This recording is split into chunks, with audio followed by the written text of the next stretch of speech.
What's going on, Salt Strong Nation? Today I'm going to share with you guys my top 3 surf fishing rig hacks. Now these hacks require almost no tools, just a couple, and pretty much require minimal effort. You can do these things in just a few minutes, and it's really going to help you save both time and money and help you catch more fish. Now I'm going to be demonstrating everything today on one of these pompano rigs. Now I've spiced this rig up a little bit with some floats and some beads, but it's a super simple rig. I mean, you can tie these yourself. And in fact, I'll do another video on how to tie these rigs, but first I want to show you guys some of these simple hacks that are going to help you, again, save time and money and help you catch more fish. So let's go ahead and get started. So the first hack I want to show you guys is going to save you a lot of time and possibly some money and not having to spend as much on different rigs and having everything prepared and pre-rigged, because you can easily change things out with this tip. So when you tie one of these pompano rigs, you've got these open loops right at the end. As you can see, I've got one right on here, and I've taken all the gear off the end of this side. So when you have this open face right here, basically what you're going to start doing is you're going to go ahead and slide on that float right there. And then you're going to slide on the bead. And then you're going to put the hook on. Now, this is where the real hack comes in. Tying the dropper loop is an important part of it, which a lot of people don't know about, so you should definitely be tying the dropper loop, but this is an even better way to keep your rig super effective and be able to tie things on and change things quickly. We'll change out different floats and things like that, and the key to this is just go ahead and put your hook on this way. So when you've got this open face here, all you need to do is just bring it around the hook. And instead of just bringing it straight on, you're going to make a quick little twist and slide it right on to that, and you're going to pull up. And that actually creates a super strong connection, but what it also allows you to do is when you want to change things out quickly, boom, it's not a snug knot, so you can just lift it right over like this, and you can change your gear out really, really fast. If I want to change to a different float per se, if I wanted to put on this one right here, it's a really, really simple, quick change. I just take this leader line and I thread it right back through. Then I put the bead back on, and then the hook.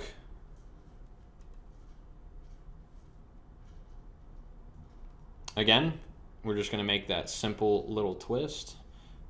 Pull it up, tie it up, and bam, you've got a whole new setup right here. And you can change out your tail hooks, you can make them circle hooks, you can change out the color of your bead, the color of your float. It's a really, really simple option. Instead of just tying a straight snug knot or a Palomar knot, this just allows you to have more versatility in your rigs and be able to change things out really quickly. You're not gonna have to have as many rigs because you can have different options readily available to change out really fast. That's why I love these dropper loop rigs. But yeah, this is probably one of the most useful hacks that you're going to see. Just make sure you tie your hooks like that, strong connection, and it allows you versatility with your rigs. This next hack is going to save you a lot of time and a headache. We've all been in the situation where we've got 4 or 5 of these rigs that are tangled into a wadded mess, and that's going to take you, half an hour to get all that stuff untangled, finally put it on your rod and get it out there. So you've just wasted a bunch of time fishing. And if you want a better way to organize these rigs, what you need to pick up is some of these card sheet protectors. Now, if you collected baseball cards when you were younger, you might already have some of these, and basically the way that they work is you've got 9 little squares here, and just all you got to do is just pop the back of them open or the top of them open if they're on top, and you can just fit the rig right inside of here. So I'll show you guys exactly how it works right now. Probably the easiest way to tie these guys up is just fold them in half, fold them in half again, just as neatly as you can. That way they don't get tangled. That's my recommendation. And once you've got them into a manageable little, wad, essentially, you're just going to take it and push it neatly and not, tangling all these lines into that little protector. Believe it or not, when you're done with this, you've got 9 of these little squares. You can actually roll the protector up. You can see I've got them in there. Let me make sure these hooks get down.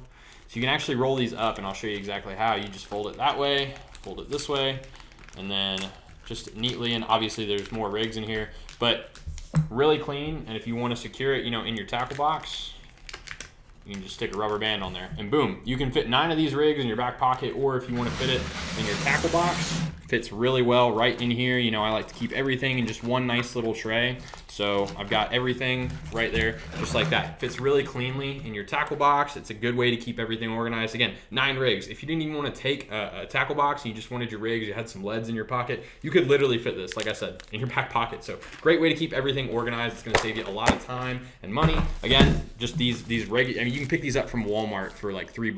So super easy way to keep your rigs organized and save a ton of time.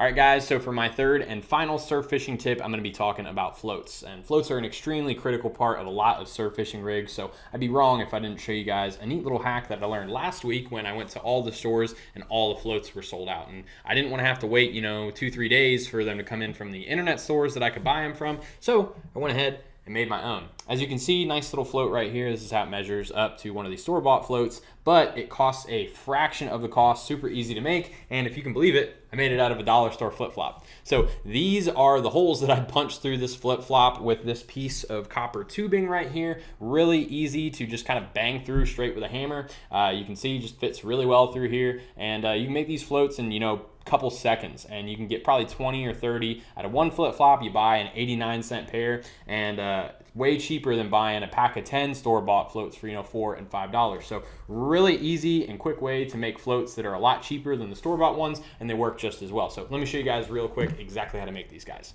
So you got your flip-flop, your hammer, and your piece of copper tubing. Here is the exact size that I am using, and I found that it makes the best holes. I've used a couple different variations, but this one's the best, and basically all you gotta do is just find a open little spot right there, and I'll just turn this so you guys can see it a little bit better. Just find a open spot right here. Make sure you don't bang your fingers down, and once it's in there really well, you can pretty much move your fingers out of the way and continue. And I suggest doing this on concrete or a piece of hard wood, and that's generally what's going to make the best impression. Basically all you got to do now is just pull it out, boom, you've got a nice little float right there. So let's go put it on the rig. All right, guys, so we've got the flip-flop float on the rig. It is just as buoyant as one of these other store-bought floats. You can see it's pretty much the exact same profile. I've got a bigger bead on this one, but it's gonna perform just as well, and it's gonna cost a fraction of what the store-bought one would. So that is gonna wrap up. That's the last hack I've got for you guys. It's gonna wrap up the video. Thank you guys so much for watching. I hope you learned something that's gonna save you a little bit of time, a little bit of money, and is gonna help you catch more fish. And if you guys wanna see some more tips like this, some more advanced dives into fish biology, the tactics of catching fish, and just really everything there is to know about being a good angler, I recommend that you check out the Salt Strong Insider community.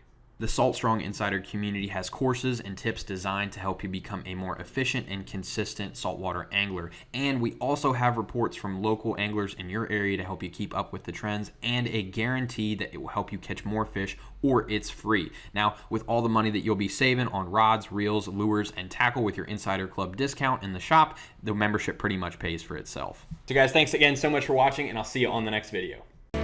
There's something about the water that'll give you peace, all by yourself or with your family.